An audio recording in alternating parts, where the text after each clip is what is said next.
들리세요? 삶의 질이 향상된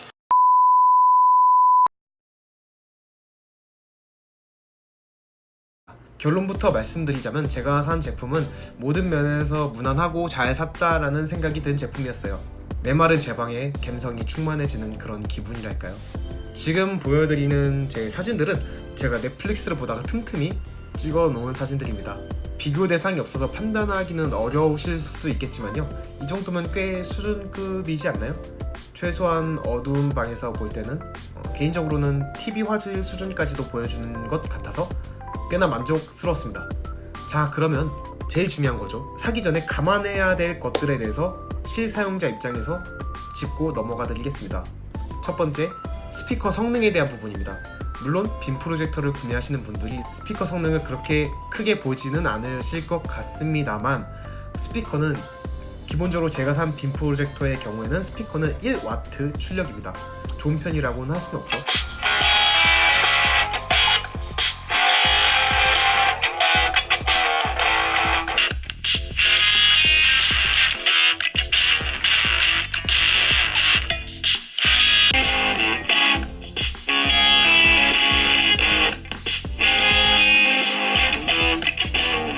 아이폰 10 스피커와 비교를 하자면 아이폰 쪽이 더 소리가 크고 해상도라고 해야 될까요?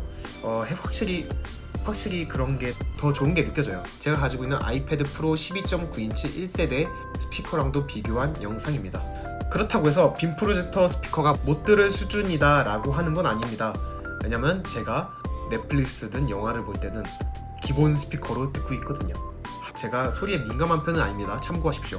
실제로 제가 음향에 예민한 편은 아니라서 그런지 별 생각 없이 보는데요, 소리 때문에 거슬리거나 이랬던 거는 거의 없었던 것 같습니다. 그러나 소리에 예민하시다면 당연한 소리겠지만 스피커를 따로 장만을 하셔야겠죠. 물론 소리에 민감하시다면 그 어떤 빔 프로젝터 내장 스피커에도 아마 만족을 못 하실 겁니다. 두 번째, 저는 TV 셋톱박스를 연결하고 쓰지 않기 때문에 전원을 켜면 첫 화면이 지지직입니다. 그래서 가끔 켤 때마다 너무 큰 지지직 소리 때문에 깜짝 놀라기도 하는데요.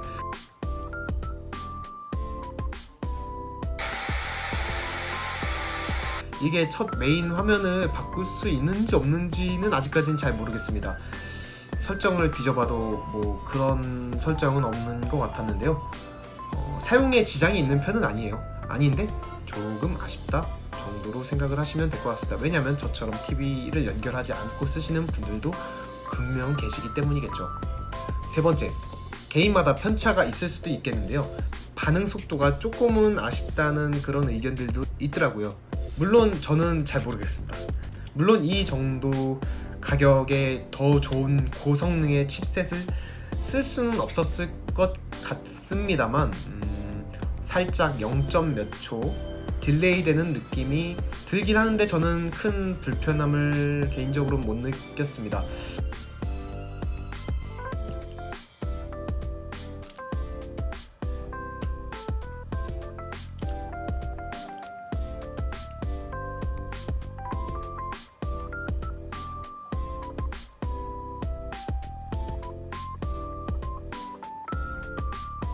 저희 집에 TV 셋톱박스 반응이 워낙에 느려서 그런지 이 정도는 좀 날아다닌 것 같거든요.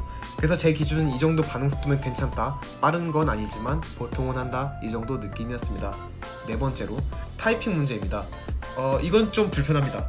예를 들어서 유튜브나 넷플릭스에서 영상을 검색하려면 화면에 띄어진 키보드를 리모컨을 눌러가면서 찾아서 타이핑을 해서 쳐야 합니다. 너무 불편하죠. 그래서 저는 정말 귀찮을 때는, 유튜브의 경우는 이게 가능하거든요. 유튜브를 볼 때는 폰에서 영상을 검색한 다음에 그 영상을 바로 빔으로 띄어서 쏴서 볼 수 있습니다. 이런 건 참 잘 만들어 놓은 것 같습니다, 유튜브가.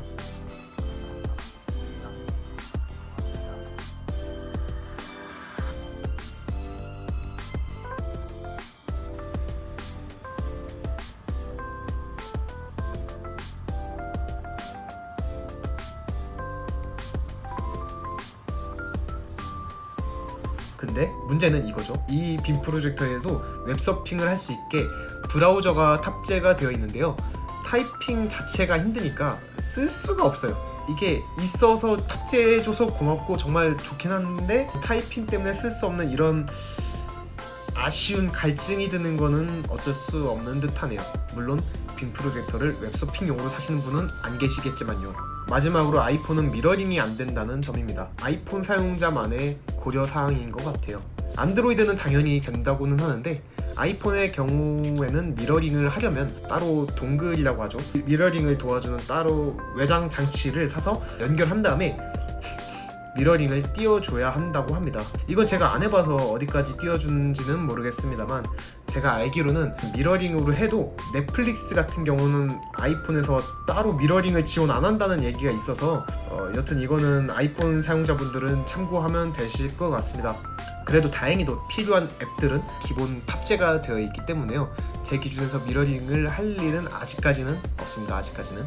네, 여기까지가 실사용 후기였고요. 저는 굉장히 만족했는데 말을 하다 보니까 굉장히 아쉬운 점만 늘어놓은 것 같은 느낌도 약간 기분 탓이겠죠? 그런 느낌도 좀 들긴 듭니다. 어쨌든 간에 오늘의 영상은 여기까지였고요. 건강하고 감성 돋는 IT 생활을 고대하며 저는 이만 물러가도록 하겠습니다. 여기까지 봐주셔서 감사합니다. 뿅.